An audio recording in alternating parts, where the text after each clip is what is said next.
My family hijacked my vacation for my golden sister and her kids, but I had my own secret escape plan. Now, I need some perspective and advice on how to handle a family dynamic that has been brewing for decades. I grew up in a seemingly typical suburban Massachusetts family, but the dynamic with my older sister, Kate 42, has always been challenging. She has been the golden child for as long as I can remember. Our home felt like a shrine to her life, with walls covered in her awards and conversations dominated by her accomplishments. One of my earliest memories of this favoritism is my 10th birthday. My parents were so focused on Kate's college interviews that they forgot to get me a cake. They even tried to pass off her leftover graduation cake, with her name still on it, as mine. This pattern continued as we grew older. When I made the honor roll in middle school, my achievement was overshadowed by Kate's selection for the debate team. When I won a local painting competition in high school, my parents couldn't attend the ceremony because they were touring a college campus with Kate. I learned to celebrate my accomplishments alone, in my room, because sharing them only earned a brief, "That's nice, dear," before the conversation shifted back to Kate. Even our belongings reflected the imbalance. Kate always had the latest gadgets, trendy clothes, and everything she needed for her extracurricular activities. My room, on the other hand, was filled with hand-me-downs. When I showed interest in music, I was given Kate's old oversized violin. When I asked for one that fit, my mother replied, "We already spent so much on Kate's piano lessons this year." Throughout high school, the disparity persisted. Kate had private SAT tutoring, while I relied on borrowed library books to study. My parents took out a loan to buy Kate a car for college, but when I needed transportation, I was told to take the bus. Every financial decision, family conversation, and holiday plan revolved around Kate. College was no different. With my parents' full financial support, Kate graduated from a prestigious university. But when it was my turn, they could only pay half of the tuition at a public school, saying, "We're still paying off Kate's student loans." I worked 2 part-time jobs to make ends meet, often falling asleep over my textbooks. Meanwhile, Kate started her career with help from our parents' connections. 7 years ago, Kate got married, and things only worsened. For an entire year, the family revolved around her wedding. My parents took out yet another loan to fund her dream day, complete with a designer dress, a lavish venue, and a 300-guest list. I overheard them one night discussing the financial strain, only to reassure each other, nothing is too good for Kate's special day. Naturally, I was expected to be her maid of honor. I was expected to plan bridal showers, organize a lavish bachelorette party, and handle any small crises that arose during my sister Kate's wedding preparations. When I expressed how overwhelmed I felt balancing these responsibilities with my full-time job, my mother brushed me off with, "Don't be selfish, Elizabeth. This is your sister's special time." Then came the twins. Our parents were thrilled when Kate announced she was expecting twins. Despite still paying off her wedding loan, they helped with a down payment on a house near them. I watched them dip into their retirement savings, the same funds they claimed were untouchable when I needed help with college, because, as they put it, "This is for our grandchildren." Naturally, I became the go-to babysitter. It started as occasional requests like, "Elizabeth, could you watch the boys for a few hours?" but quickly turned into a weekly ritual, then evenings whenever Kate and her husband, Jack, had appointments. My parents wholeheartedly supported this arrangement, saying, "This is what family does."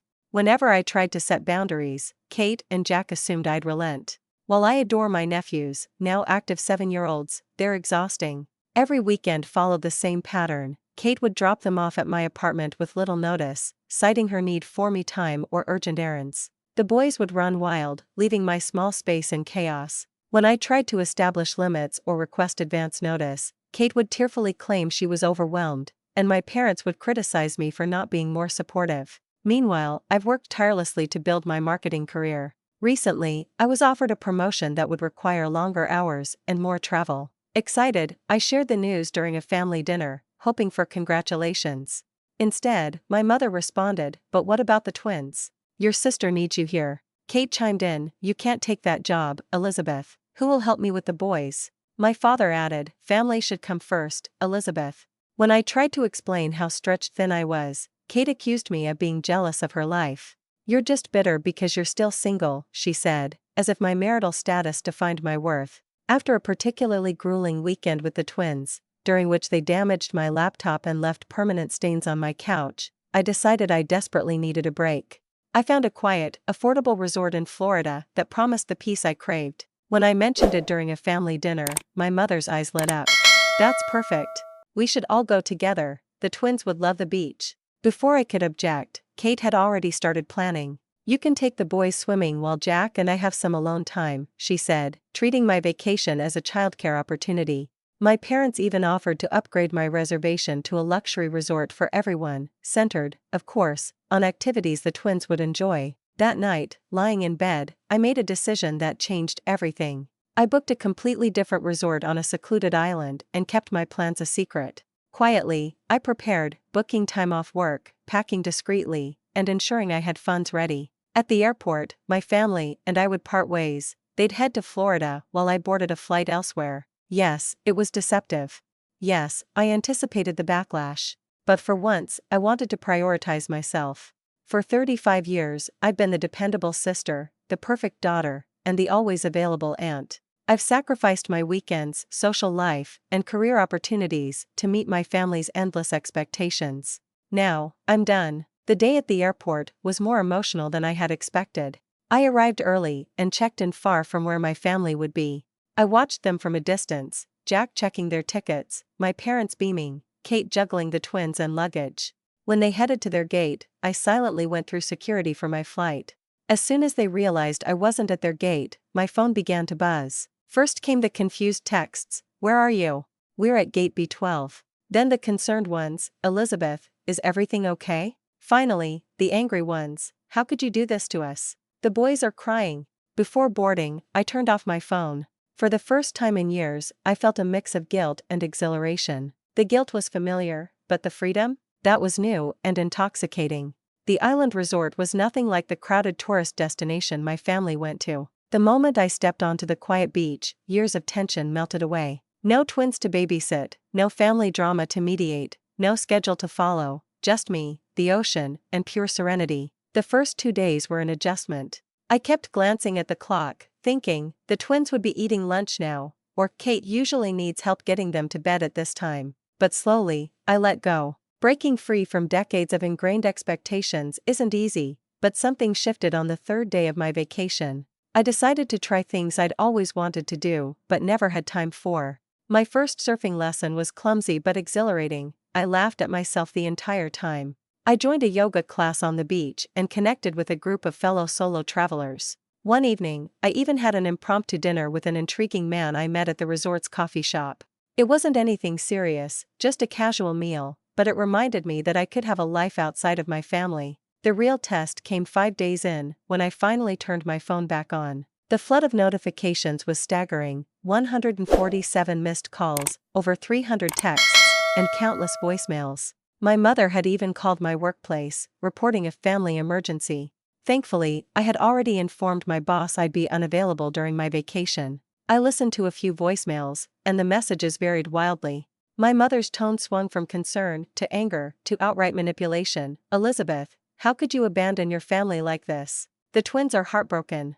Did we raise you to be so selfish?" Kate's messages were worse: "You've ruined everything. The boys won't stop asking for Aunt Lizzie.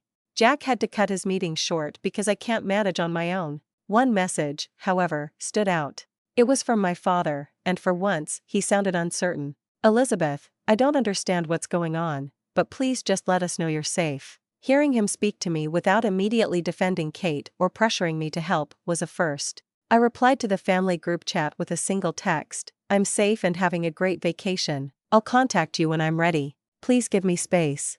Then I muted the conversation and turned back to the peace I'd found. The next 5 days were transformative. Instead of reading bedtime stories to the twins, I devoured 3 novels.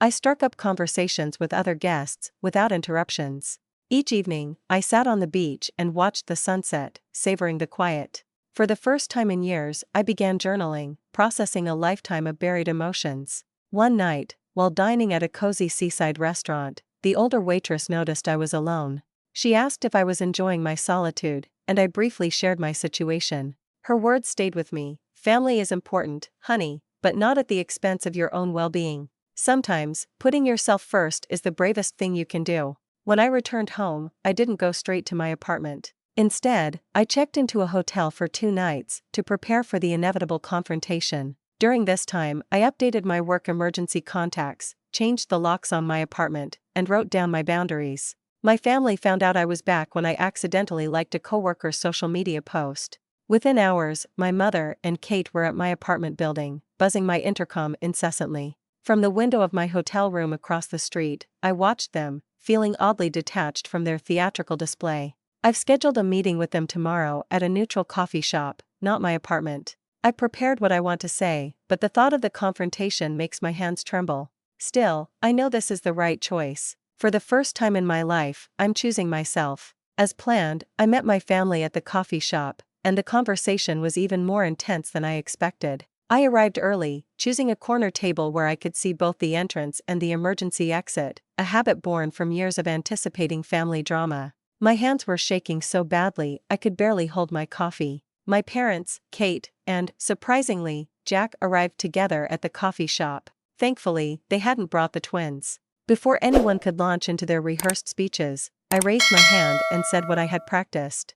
I'm setting boundaries, and they are not up for negotiation. What followed was 2 hours of emotional manipulation at its finest. Kate broke into tears, claiming my absence had traumatized the twins. My mom leaned into guilt, saying, "After everything we've done for you, Jack," to my surprise, tried to mediate, suggesting a compromise where I would only babysit every other weekend. My dad mostly sat in uncomfortable silence. The breaking point came when Kate declared, "You're being selfish. Family means sacrifice." Something inside me shifted. Calmly but firmly, I replied, "Yes, family means sacrifice, but it's supposed to go both ways. When was the last time any of you sacrificed anything for me?" The silence that followed was deafening. For the first time, I laid everything out: the years of being Kate's second parent, the unequal financial treatment, and the constant devaluation of my time and life. Then, I pulled out my calendar from the past year, showing every weekend marked for babysitting and every holiday planned around their needs. When my mother tried to interject with, "But that's what aunts do," I responded with something I'd never dared to say before: "No, that's what paid babysitters do.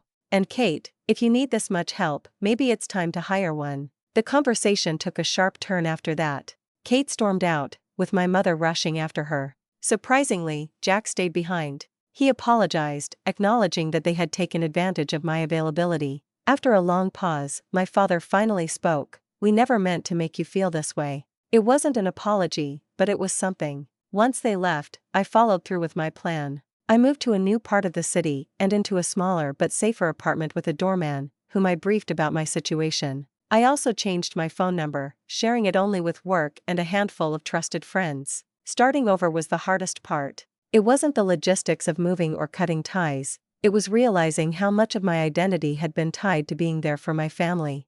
I had no hobbies and few close friends, because my life had revolved around their needs. I began rebuilding slowly. I enrolled in a pottery class, joined a local book club, and finally accepted dinner invitations from coworkers I'd always declined. That first weekend of real freedom felt surreal. I stayed up late, visited a farmer's market, and spent hours browsing a bookstore, all without a single urgent text or guilt-tripping call. Predictably, my family didn't handle my move well. When my mom tried to reach me through my office switchboard, she discovered my new job doesn't allow personal calls during business hours. Kate even showed up at my workplace once, but security had been alerted and turned her away. She later sent me a tearful letter accusing me of destroying our family. The unexpected development came from Jack. He emailed me a genuine apology, admitting his role in enabling the situation. Initially, Kate resisted his decision to take the twins to weekend activities himself, but she eventually adjusted. It's a small but significant change. My parents are still struggling to adapt. My dad occasionally sends awkward texts, clearly trying to re-establish a connection. My mom oscillates between angry outbursts and icy silence. Last week, she left a voicemail saying, "When you're done with this rebellion, we'll welcome you back." She doesn't understand, this isn't a phase. This is my new reality. Without constant interruptions from my family, my work has flourished. I'm more focused and productive. My supervisor even assigned me to lead a major project after noticing the change. In my personal life, I'm dating again, taking it slow for the first time in years. But the biggest shift has been internal. The relentless background anxiety that shadowed me for so long is gone. I've started exercising regularly, eating better, and sleeping deeply. Therapy, which I recently began, has been transformative. My therapist calls it chronic family stress syndrome, and I'm finally recovering. Last weekend, the twins sent me a gift with handwritten notes saying how much they miss me. It was bittersweet, but I stayed firm. I wrote back to tell them I love them, but I need time to care for myself. I doubt Kate will read it to them, but it was important to say. Yesterday, an old acquaintance remarked, "You look years younger." She was right. I feel lighter, despite the angry texts, guilt trips, and attempts at emotional manipulation. I'm discovering that family love shouldn't feel like a prison sentence. True love includes respect for boundaries, mutual care, and recognition of each other's needs, not one-sided sacrifice. My new apartment turns 1 month old next week, and for the first time ever, I'm hosting a small housewarming party. Just a few friends from pottery class, book club, and work, no expectations, no drama, no family. Just people who accept me as I am. I found the courage to make these changes. It's been a life-altering 3 months, and I want to share how it all came together. The confrontation I had been dreading happened last week. My father showed up at my workplace unannounced. Unlike Kate's emotional manipulation or my mom's frantic attempts, he was calm, even resigned. He asked if we could have lunch, and we met at a quiet spot nearby. For the first time, he truly saw me, not as Kate's sister or the family's fallback, but as his daughter. "You look healthy," he said, surprised. "Happier." His words hung heavy, revealing how blind he'd been to my unhappiness. Then he told me the family had a proposal. They were willing to compromise. If I returned, I could have every other weekend off. They'd even pay for my time with the twins, as if money could make the arrangement more appealing. I realized they still didn't get it. My independence wasn't a bargaining chip, it was my right. "Dad," I said, "I'm not negotiating my freedom. I'm living it." What followed was the most honest conversation we've ever had. I told him how their constant focus on Kate had hurt me emotionally and practically. I shared memories he'd overlooked, achievements dismissed, birthdays forgotten. For the first time, he didn't defend their choices. He just listened. After a long silence, he said, "We thought we were doing what was best for the family. We never saw how much we were hurting you." It wasn't quite an apology, but it was the first acknowledgement I'd ever received. When he asked about my new life, the real turning point came. I told him about my pottery classes, my job, and the friends I've made. For once, he genuinely listened. I even showed him a photo of a vase I'd made. What he said next shocked me. "You seem to have built a good life for yourself without us." The recognition and grief in his voice were unmistakable. At the end of lunch, we agreed that nothing would ever be the same. As he said goodbye, he gave me my first genuine embrace in years. "I hope someday we can be part of your life again, but on different terms," he added. That conversation triggered a new wave of family turmoil. After learning about our lunch, my mother launched fresh emotional attacks, telling relatives I needed an intervention because I was having a breakdown. Kate took to social media, making passive-aggressive comments about selfish sisters and broken families. She felt betrayed by our father's acceptance of my choices. The difference now is that none of it affects me like it once did. My new perspective has given me clarity. Their behavior is an attempt to control someone who has finally claimed their freedom. My flat now feels like home. The walls are adorned with my pottery experiments and photos of my chosen family, friends who respect my independence and boundaries. At work, I've started mentoring newer colleagues, breaking free from the toxic cycle of overextending myself. The biggest change has been my relationship with time. Weekends are mine to spend as I please. I've taken up Spanish, joined a hiking group, and started dating someone who respects and values my boundaries. For the first time, I'm building a life that reflects who I truly am, not what my family demands of me. Last Sunday, the twins sent me a handmade card. It was clearly written under supervision and filled with bittersweet messages about missing their aunt. In the past, this would have sent me into a spiral of guilt and self-doubt. Instead, I wrote back with a tender but firm note, reassuring them of my love while explaining that sometimes adults need to focus on their own well-being. According to my therapist, I'm experiencing what she calls post-traumatic growth, not just moving on from the past, but building something stronger and healthier in its place. She's helped me understand that I'm not responsible for fixing my family's dysfunction. Yesterday brought an unexpected update. Jack, Kate's husband, reached out, not to blame me, but to share that my choices have sparked changes in their household. They've hired part-time help for the twins, and Jack has stepped up as a more involved parent. He thinks it's been beneficial for everyone, though Kate is struggling to adjust. As I write this final update, I'm sitting in my home office, preparing for a business trip, something I could never have imagined in my old life.